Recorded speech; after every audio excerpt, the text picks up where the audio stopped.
right now in Jerusalem. I'm about to head into the Old City and meet up with Asaf from Shin Tours. He's been a tour guide for over 10 years. He's going to show me around the top/holiest Christian sites to see here in Jerusalem. So let's get started. Hi Asaf, how are you? Great. So where are we going to start and what are we going to be seeing? So in fact today we're gonna find the connection between the words of the Bible, of the gospel, and the reality. In fact, we're gonna follow the last night and the last day in the life of Christ. So we're gonna start today in the Mount of Olives, where traditionally the Jews believe the Messiah will come from. After that, we're gonna go to Gethsemane, where he prayed his last prayer in his life, caught by the Romans, and go to Caiaphas the high priest's house, following to the place he was judged, crucified, and resurrected on a Sunday in the year 33 AD. All right, I'm really excited to learn all this history. I'm so happy that you're with me, so let's get started. Let's go. Let's go.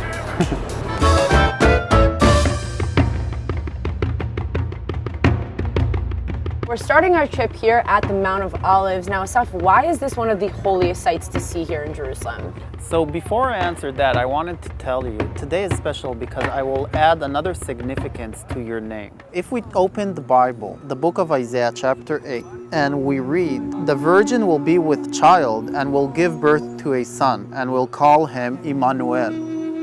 In other words, your name exists in a prophecy which will be fulfilled with the arrival of Christ.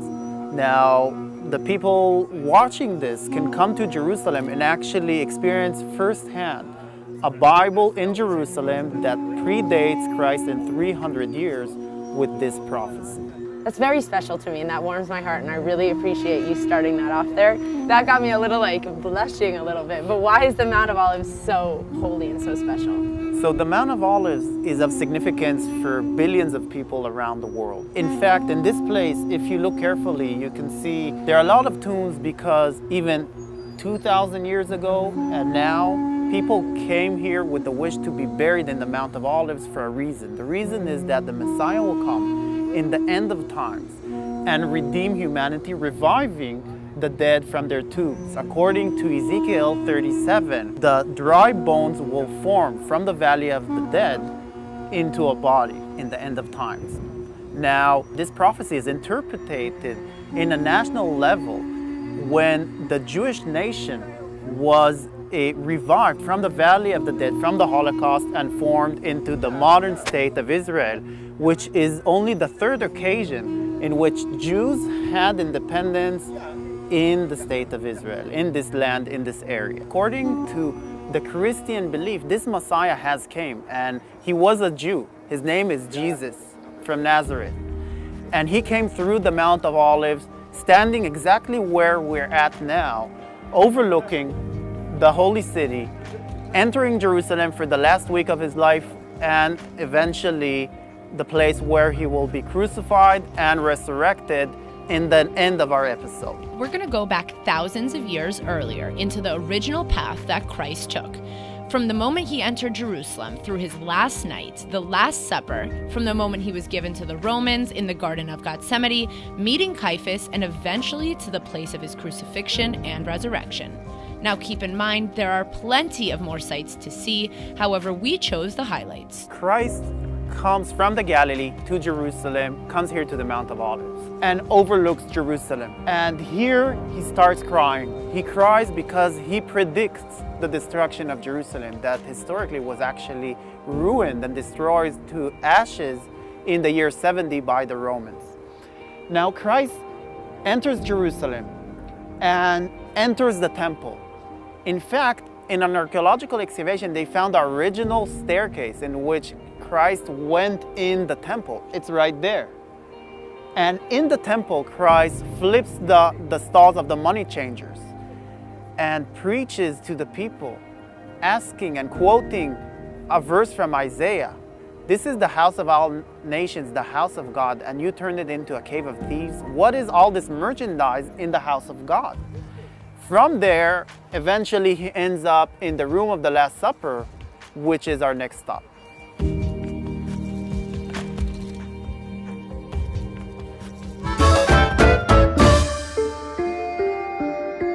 we're about to head into the room of the Last Supper, which can offer us some more knowledge and better understanding of Jesus himself. Let's go check it out.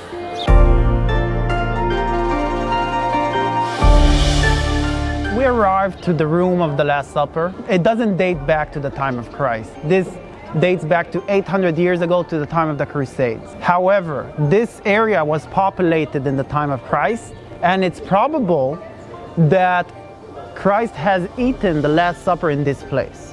Jesus came in the last week in his life to Jerusalem. He visits the temple, sees the corruption in the temple, and flips the stalls of the money changers. Shouts the verse of Isaiah, "This is the house of all nations, the house of God, and you turned it into a cave of thieves." After that, he comes to the room of the Last Supper. The Last Supper is actually a Jewish Seder. So we Jews until today celebrate this Seder, in which Christ himself as well celebrated what is known as the Last Supper as a Seder, eating matzah, and we drink 4 glasses of wine, which led to the verse, "The wine is my blood." And that's the kind of reflection of Judaism in this bit, in the part of the room at the Last Supper.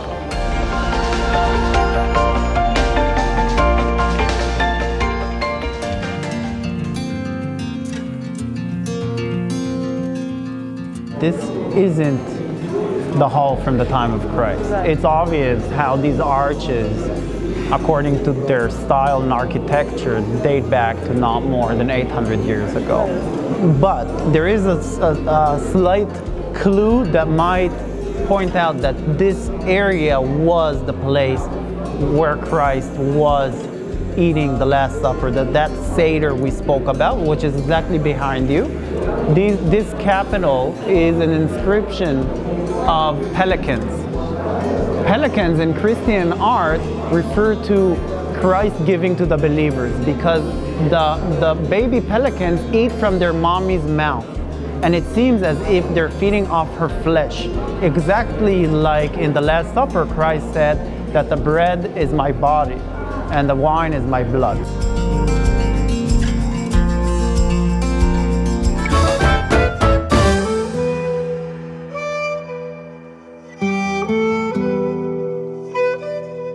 All right, so we just left the room of the Last Supper, and we're here right now at Gethsemane, which is said to be the place where Jesus prayed his last prayer of the night.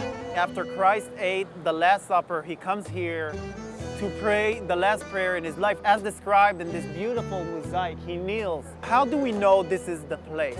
In that time, Jesus, as a Jew, had a certain amount of distance he could cover in the Passover outside the city. Now, if we look backwards, we can see the walls, the modern walls of Jerusalem, but they were approximately the area where the ancient walls from the time of Christ were. So Jesus was limited in the amount he could walk away, and this place is within that distance. Proof number 2 is the name Gethsemane. Gethsemane in Hebrew is Gat Shmanim, which is the place where they used to press the olives in order to produce olive oil. And here there are several olive trees that were found, which we'll hear all about. An olive tree usually grows from the main trunk out, and you can actually cut these offshoots and replant them. That's why it's believed to be the Garden of Gethsemane, that these trees are descendants of the trees that testified in person, that were part of the setting of the last night in the time of Christ. So it's fascinating how the mount is called the Mount of Olives.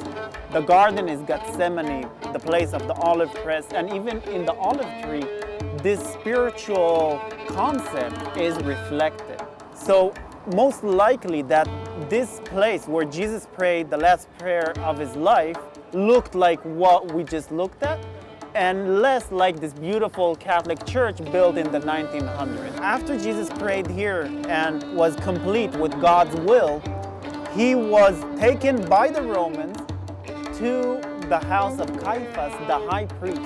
So now where are we heading from here? So from here we're heading to St. Peter's Church, where is believed to be the place where he met Caiaphas, the high priest, and from there taking to be crucified. All right, so off to St. Peter's Church. Yes.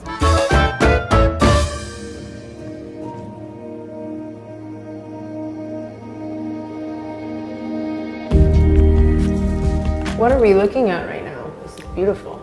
Yeah, so we arrived to the St. Peter's Church. Now, this place has been visited throughout the past 1500 years by pilgrims that came here to walk the footsteps of Christ. And still in 2019, people come with the same intention. We've been in the room of the Last Supper, ending with the prayer in Gethsemane, and Jesus was brought by the Romans to the house of Caiaphas. By the way, this Caiaphas, mentioned in the gospel, is the high priest of the Jews. Now, Jesus comes to the house of Caiaphas. And for many years, especially the Catholic Church used to persecute the Jews for being responsible of crucifying Christ.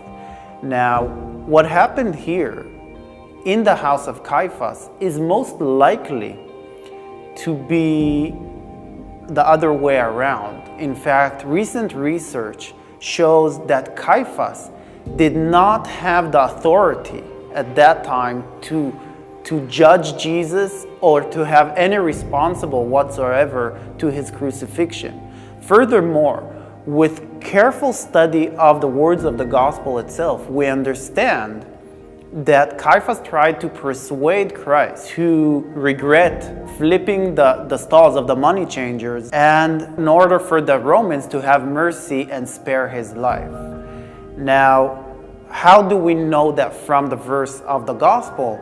Is that Caiaphas tries to persuade Christ, and eventually when he understands he can't, because Christ had his own plan to this night and day to be crucified, to have his body sacrificed on the cross to Jerusalem to redeem humanity from Adam's sin, Christ himself eventually does not regret his actions. And what Caiaphas does in the English version of the gospel is tears his clothes.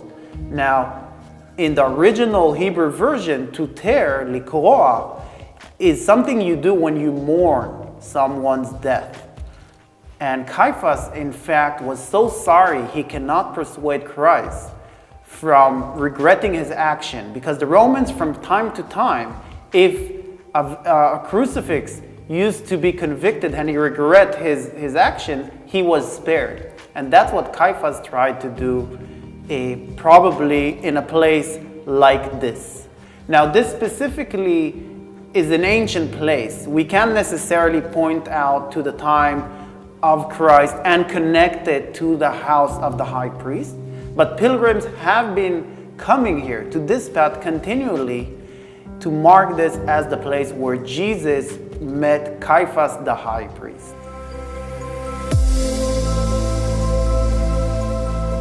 The evidence that points out that this could be a house of a priest or a person of high authority are the ritual baths they found here. We know that priests constantly had to purify because they used to work in the Jewish temple. We're here in the path Christ used a couple of times during that night and the last day of his life. What we see here are ancient steps, and most likely this is the path Christ has walked through from the room of the Last Supper to Gethsemane, from Gethsemane where he was taken to here where he met Caiaphas, and from here to the place he was judged by Pontius Pilate, the Roman governor, where the Jaffa Gate is today, modern day Jaffa Gate, and eventually to the place he was crucified and resurrected. All right, so we're finished up here at St. Peter's Church, which is probably Caiaphas' house, and where are we off to next? So we're going to follow the original path of Christ to the place where he was judged. Unfortunately, we would not include that in this episode. Right. And continue directly in his footsteps to the place of the crucifixion and resurrection, which is today's Church of the Holy Sepulchre in the Old City of Jerusalem. Let's go.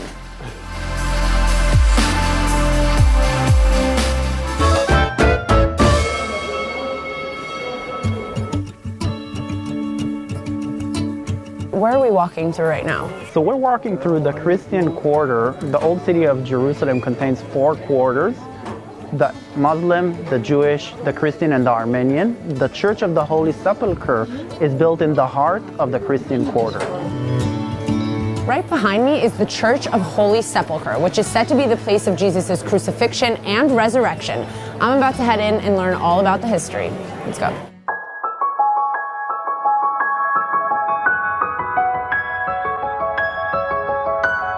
Heading up to Calvary Hill, which is said to be the location of Jesus' crucifixion.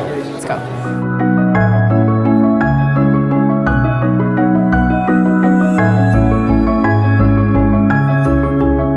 The real question is, how do we really know this is the exact spot of Jesus' crucifixion? I would not tell you anything that I can't support with historic facts.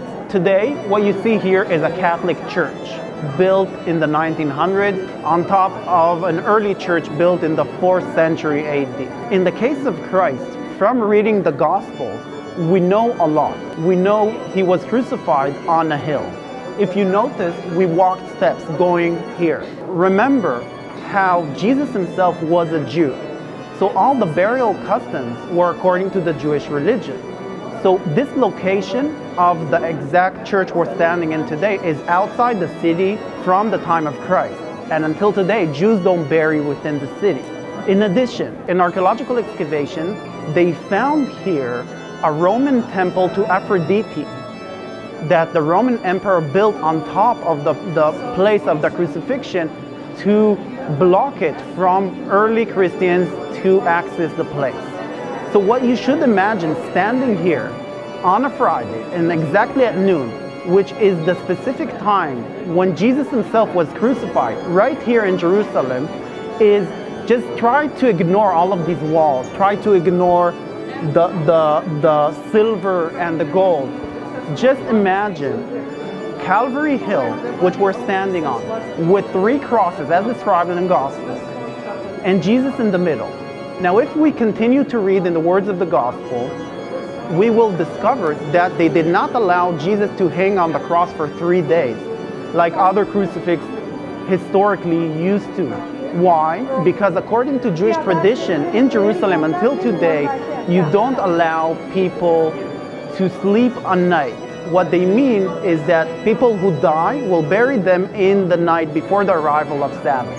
And third, it's outside the city of Jerusalem in the time of Christ, which is most likely according to the Jewish law.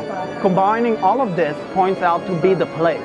We also coordinated with the exact time, which is a Friday in Jerusalem at noon, where we're at now, in the exact place where Jesus himself was crucified. So now that we've seen the site of Jesus' crucifixion, we went downstairs to see where he was buried.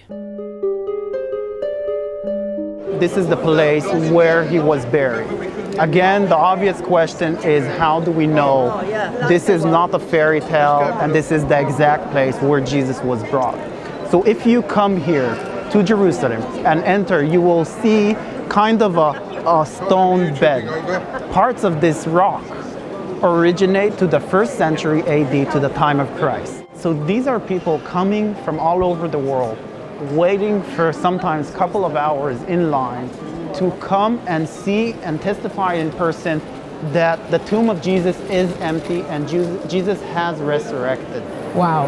What we see here is a relatively modern monument, not more than 200 years old, and it was renovated recently. In fact, during the renovation, they opened Jesus' tomb for the first time after 500 years to discover and validate what they thought to be the right spot. Can you imagine what they found after opening this tomb after 500 years? Anyone who will enter there will see a marble bed. And so they lifted that marble bed. Underneath it, they found an earlier green marble with a cross, an ancient cross, pointing out that this has some sort of Christian sense.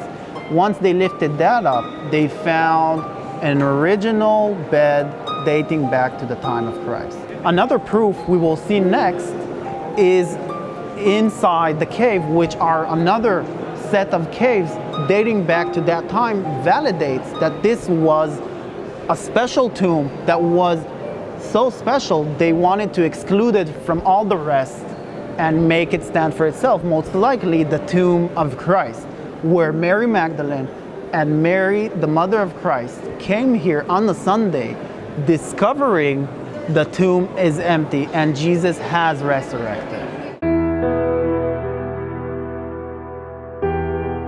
We're in the Syrian chapel inside the Church of the Holy Sepulchre. Here we have a very strong evidence to this being a burial area in the time of Christ. How they used to bury in the ancient times, they used to take the body and put it onto a stone bed, what was found inside the tomb itself. Put it there for a year until the flesh, the body, used to decay.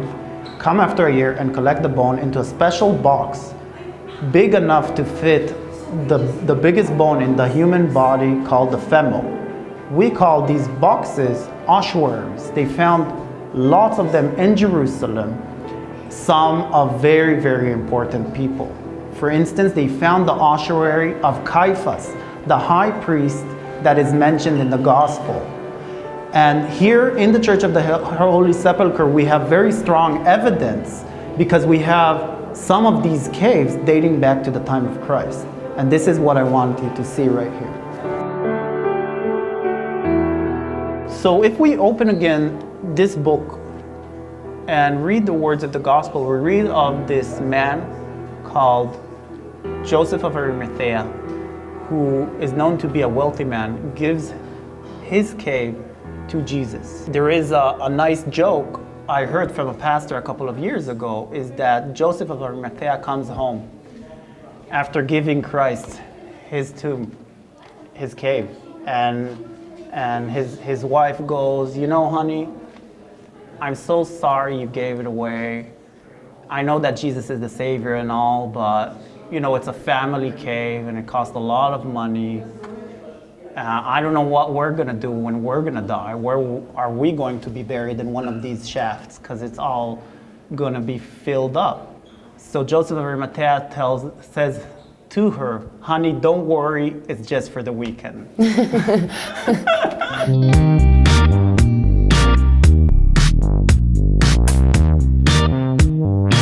Going through this process of the Passion of Christ, starting and following the last night and the last day of his life until the crucifixion, for me, even despite of the fact I'm not Christian, is so moving. Definitely. And I wish to see all and everyone, whoever is watching this show, to come and experience it for himself. Definitely.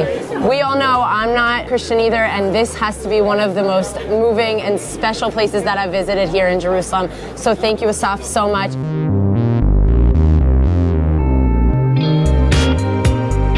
So we just finished our trip here in Jerusalem. Make sure to check out Asaf's tour company. We're going to link it below. And of course, stay tuned to see where I cruise Israel next. Bye, guys.